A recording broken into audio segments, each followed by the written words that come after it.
ये क्या मामला है? लाहौर हाई कोर्ट ने कल ऑर्डर दे दिया, फिर भी वो नहीं जा सके, कह रहे हैं कि सिस्टम अपडेट नहीं हुआ था। और नून लीग तो अभी इल्जाम लगा रही है कि खुल्लम खुल्ला खिलाफ वर्जी की है हुकूमत ने लाहौर हाई कोर्ट के ऑर्डर की। शुक्रिया शहजाद। देखिए, दो बातें हैं। एक तो जो नून लीग कहती है कि हुक्म अदूली है अदालत के फैसले की, उस पर मैं एक लम्हे में आता हूँ, लेकिन पहले जो मैं फैक्चुअली आपको चीज़ें कुछ बताना चाहूँगा। देखिए, ये कल ही ऑब्जेक्शन केस लगा हुआ था, क्योंकि अभी इसको देखा हमने सारा, तो ऑब्जेक्शन केस लगा हुआ था कि इन्होंने अपनी पिटीशन के साथ कुछ कागजात नहीं लगाए थे, लेकिन उसी वक्त फिर वो ऑब्जेक्शन केस से दोबारा रीलिस्ट के लिए गया और वो जुम्मा के बाद शायद केस जाके फिक्स हुआ। किसी पार्टी को नोटिस नहीं था। अगर एफआईए अगर होती या फेडरल गवर्नमेंट होती तो वो अगर इंस्ट्रक्शंस ले सकते तो कोर्ट को उस वक्त ये चीज़ें असिस्ट कर सकते बेहतर तरीके से। अब फैक्चुअल पोजीशन ये है कि जो ब्लैक लिस्ट होती है वो पासपोर्ट एंड इमिग्रेशन के हवाले से होती है, और जो पीएनआईएल है वो जब किसी का नाम ईसीएल के लिए मूव करना होता है किसी तहकीकाती तफ्तीशी इदारे ने, तो उससे पहले उनको पीएनआईएल के ऊपर कर दिया जाता है, और ये इसके बाकायदा एक एसओपीज बने हुए हैं। तो इनका नाम तो रिकॉर्ड के मुताबिक शायद पीएनआईएल के ऊपर है। अब अदालत का जो फैसला है, जो कि अभी तक सर्व नहीं हुआ है थ्रू प्रॉपर चैनल एफआईए को, और अभी इस वक्त लॉकडाउन की सूरत में बड़ा ये मुश्किल है, लेकिन अभी देखिए पूरे व्हाट्सएप पे ये फैसला फिर रहा है, और मैंने आज वो फैसला खुद पढ़ के उसको ट्वीट भी किया।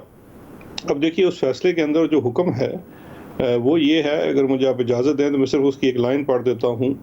वो ये है कि जी, petitioner is not in ECL at the moment. The name of the petitioner in blacklist, if already placed, will not stop the petitioner from one time to visit UK from such and such date. ठीक है जी।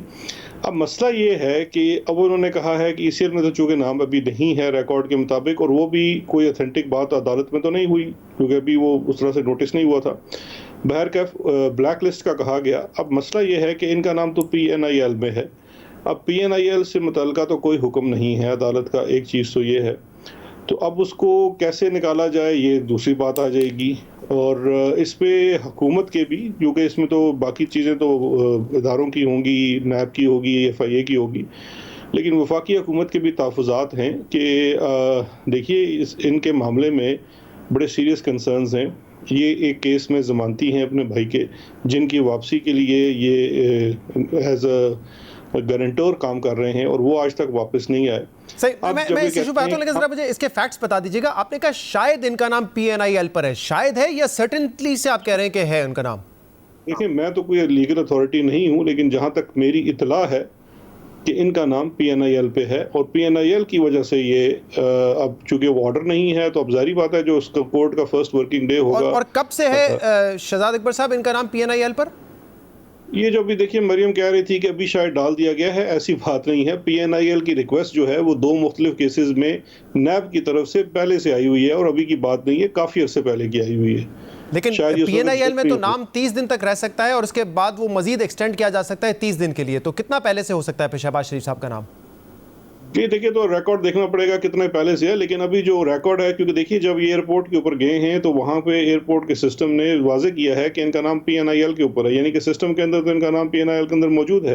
तो ये कल ये मुमकिन है कि Lahore high court के फैसले के बाद उनका नाम डाला गया हो इस लिस्ट में? नहीं जी, मेरा ये इतला नहीं है। देखिए, दूसरी चीज़ ये है कि आज बहुत ज़्यादा ज़ोर शोर से मरीम साहिबा फरमा रही हैं कि हम कोर्ट के ऑर्डर को नहीं मानते। इसी तरह से इस्लामाबाद हाई कोर्ट का भी ऑर्डर है कि नवाज शरीफ जो हैं वो मफरूर हैं और उन्होंने मुल्क वापस आना है। तो मुझे ये बता दीजिए, ये क्यों नहीं वो ऑर्डर मानते? वो एक कोर्ट का ऑर्डर है, उसके ऊपर उनके समन्स जारी हुए हैं, नॉन बेलेबल वारंट्स जारी हुए हैं। आप ये नहीं कर सकते कि पिक एंड चूज करें। इस वक्त हमारा मौक़िफ़ भी ये है, पहली तो बात है कि मुल्क में इस वक्त लॉकडाउन चल रहा है। आज भी ये एफआईए के दफ्तर के अंदर, वो बंद दफ्तर था, उसके अंदर इन्होंने दावा बोला है, और उस बंद दफ्तर में जाके हम तो गए, हमें कहा कि वेटिंग रूम में आप इंतजार करें। फिर एक साहब आए, उन्होंने कहा कि मुझे नहीं पता इसकी तफसीलात, और इल्जाम ये लगा दिया गया है कि दावा बोला गया एफआईए के दफ्तर में। कह रहे हैं हम तो गए थे, सिर्फ एमएनएस थे और मैं थी, और हम लोग गए थे ये बात करने के लिए, अपनी जो तहरीरी हुक्मनामा है वो जमा करवाने के लिए। शहजाद, देखिए, पहली बात तो ये है कि इस वक्त छुट्टियां हैं मुल्क में। इस वक्त एक हफ्ते के लिए तमाम दफातर बंद हैं ईद के लिए, और कोरोना की वजह से लॉकडाउन है। उस ऑफिस के अंदर कोई डेजिग्नेटेड शख्स मौजूद नहीं है, छुट्टी है। वहाँ पे जो सिक्योरिटी स्टाफ है वो मौजूद था, उसको जाके इन्होंने डरा धमका के दरवाजे खुलवाए। कहने की बात ये है कि इसको मैंने आज ट्वीट में भी कहा कि इनको बाकायदा तौर पे कानूनी मशावरत करनी चाहिए थी। इतनी जल्दबाजी में जाके लाहौर हाई कोर्ट से एक फैसला ऐसे फैक्ट्स पे ले आए जो एग्जिस्ट ही नहीं करते। ब्लैक लिस्ट नहीं था, पीएनआईएल का था। अगर ये पीएनआईएल का फैसला ले आते तो वो शायद आसानी हो जाती। तो जो ऑफिसर्स वहां पे मौजूद है, क्योंकि आप कह रहे हैं कि रेलेवेंट लोगों को बुलाया नहीं गया, लेकिन मरियम साहबा कह रही है कि रेलेवेंट इदारों के लोग कल कोर्ट में मौजूद थे, तो उन्होंने गाइड नहीं किया कि इनका नाम ब्लैक लिस्ट में नहीं है? क्योंकि वहां तो एक खबर ये भी आई कि कह रहे थे कि हमें पता ही नहीं किस लिस्ट में उनका नाम है। देखिए शहजाद, मैं आपसे बड़ी एक सिंपल सी बात पूछता हूं कि अगर कोई शख्स जिसको नोटिस ही नहीं हुआ, जिस इदारे को, जब किसी इदारे को नोटिस होता है, उस इदारे में उस रेलेवेंट डेस्क से पूछा जाता है, वो उसके ऊपर फैक्ट्स देते हैं। जिस तरह से अब अदालत ने हमें कहा है कि आप पैरावाइज कमेंट्स दें, तो उन पैरावाइज कमेंट्स के अंदर ही तो अदालत को असिस्ट किया जाएगा। ऑफ द कफ तो किसी को मालूम नहीं है। दूसरी बात है कि मेरे इल्म में नहीं है कि कोई लोग वहाँ पे कैसे चले गए जब वो जजमेंट अनाउंस हुई, क्या उन्होंने मुसद्दका कॉपी ली, नहीं ली। ये तो बहुत सारे इफ्स एंड बट्स हैं, इसलिए मैं बार बार इस चीज़ के ऊपर आता हूँ। ये कानूनी नुक्ता है, और इस तरह रात के अंधेरे में यहाँ से भाग जाना, सेम डे जजमेंट लेके आ जाना, और अब उस पे भी वो जजमेंट ये मैं सुन रहा हूँ शहजाद साहब, आप रात के अंधेरे में भागने वाली बात, कमर्शियल फ्लाइट थी एयरपोर्ट से शहबाज शरीफ के साथ। आई एम श्योर बहुत सारे पाकिस्तानी होंगे जो उस फ्लाइट से ट्रैवल कर रहे थे। आमतौर पे होती है रात को फ्लाइटें, ऐसे थोड़ी है कि नूर खान बेस पे कोई जहाज आया प्राइवेट जो उनको लेके जा रहा था। कमर्शियल फ्लाइट से जा रहे थे वो। इनकी माजी तो ऐसा ही है कि जहाज आता था ले जाता था, लेकिन और भी काफी सारे लोग कल ऑफ बोर्ड हुए हैं। एफआईए कागजात की छान पड़ताल करती है। अब मसला ये है कि अगर इनका ये ब्लैक लिस्ट वाला ऑर्डर भी मान लिया जाए तो उसको पीएनआईएल से हम कैसे लेकिन इक्वेट करें? इंटरेस्टिंग बात यह है कि मेरे शो पर कल फवाद चौधरी साहब ने ये कहा था, जब मैंने उनसे सवाल किया कि क्या कानूनी रास्ता आप इख्तियार करेंगे, तो उन्होंने कहा कि हम शहबाज शरीफ को रोकने की पूरी कोशिश करेंगे, और उन्होंने कहा था कि शहजाद अकबर साहब इस पे काम कर रहे हैं। तो जब कल उनको नहीं जाने दिया गया तो फिर जाहिर सी बात है, ऐसा लगता है कि शायद शहजाद अकबर साहब ने कोई गेम की होगी। कल आपने भी एक प्रोग्राम में ये कहा था कि मुमकिन है कि अगर उनका नाम सिस्टम में ना आए तो फिर शायद वो ना जा सकें, अदरवाइज तो कानून का ऑर्डर मौजूद है। देखिए ना, सिस्टम तो वहाँ पे एयरपोर्ट पे ही पता चलता है। जब आप जाते हैं तो सिस्टम के अंदर क्या है, या तो कोर्ट उनसे अदालत में ये पूछ लेते हैं कि जी इनकी एग्जैक्ट सिचुएशन क्या है। अब एग्जैक्ट सिचुएशन पीएनआईएल की है, ये ऑर्डर जो है ब्लैक लिस्ट का लेके आए हुए हैं। और दूसरी जो कानूनी मशावरत है, आज हमारी कानूनी मशावरत हुई, हमने अटॉर्नी जनरल साहब से भी डिस्कस किया, फवाद चौधरी साहब से मेरी बातचीत हुई, और उसमें यही था कि इसमें गवर्नमेंट को फौरी तौर पर अपील में जाना चाहिए इस ऑर्डर के खिलाफ, बिकॉज ऑर्डर के अंदर ब्लैक लिस्ट का लिखा हुआ है। हम अदालत को असिस्ट करना चाहते हैं, हम अदालत का एहतराम करते हैं और हमेशा से एहतराम करते हैं, लेकिन हमें उनको बाकायदा तौर पे असिस्ट करना है कि ये पीएनआईएल का मामला है और इनकी जो रिक्वेस्ट है वो इन प्रोसेस है ICL में डालने की। और दूसरी चीज़ है कि कंडक्ट भी देखना है माजी का, कि माजी के अंदर ये खुद जमानती हैं अपने भाई के, और वो आज तक पाकिस्तान वापस वो तो अदालत ने कल देखा ना, उसी की बुनियाद पे तो जाने की इजाजत दी। उन्होंने कहा है कि शहबाज शरीफ साहब का कंडक्ट देखते हुए हम ये फैसला कर रहे हैं। ये भी एक नुक्ता है। लेकिन हमारा तहफ़्फ़ुज़ात में से ये है कि हमें उसमें सुना जाए। हम अदालत को बाकायदा असिस्ट करना चाहते हैं। महज देखिए 15-20 साल ये पंजाब के हुक्मरान रहे हैं शहबाज शरीफ साहब। खुद इन्होंने बड़े अच्छे अस्पताल बनाए हैं, को जो इन्होंने चेकअप कराना है वहाँ पे चेकअप करा लें।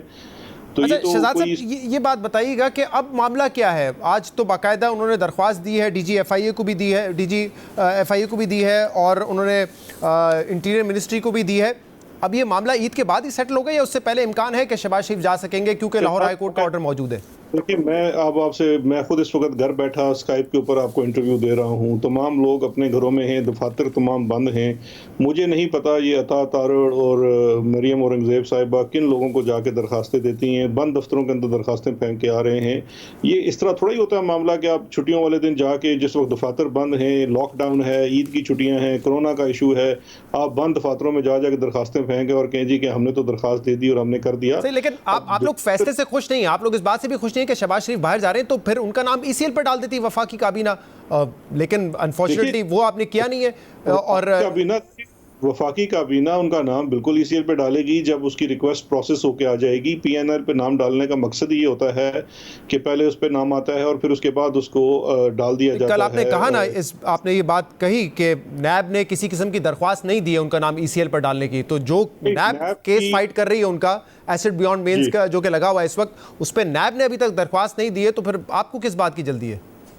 देखिए, नैब की दरख्वास्त जो है वो नैब की इंटरनल दरख्वास्त उनकी इस वक्त प्रोसेस में है। हमें नैब से भी यही इतला आई है, लेकिन वो छुट्टियों के बाद प्रोसेस होगी कि उनकी जो भी दरख्वास्त है ICL के लिए, और भी केसेस में शहबाज शरीफ साहब दरकार हैं। कोर्ट में इनका केस चल रहा है और वफाकी हुकूमत इसलिए खुश नहीं है शहजाद कि देखिए, दो तरह का मयार नहीं हो सकता कि एक ताकतवर शख्स तो देखें जब दिल चाहे चला जाए और वापस भी ना आए। और आम आदमी को तो हम बिल्कुल पैरोल भी नहीं देते। तो ये हुकूमत का एंड ऑफ द डे अवाम ने तो पाकिस्तान की, या जिन लोगों ने पाकिस्तान तहरीक इंसाफ को लेकिन वोट दिया है, ये भी तो अहम बात है ना शहजाद अकबर साहब कि कन्विक्शन से पहले किसी को हिरासत में रखना ये भी तो उसके हकूक की खिलाफ वर्जी है ना। और 3 केसेस आप लोगों ने बनाए शहबाज शरीफ पे, तीनों पे उनको बेल मिली है और मेरिट पे बेल मिली है। आज भी जो तफसीली फैसला आया है एसिड बियॉन्ड मीन केस का, उसमें ये बाकायदा जज साहब ने मेंशन किया है कि अगर ये केस ऐसा है जिसमें वो कन्विक्ट भी हो सकते हैं, नहीं हो सकते, यानी कि अगर 50-50 वाला मामला भी है तब भी बेनिफिट ऑफ डाउट उनको जाएगा, क्योंकि अगर बाद में वो बरी हो गए तो इतना अरसा जो हमने जेल में रखा है उनका, उसका क्या होगा फिर?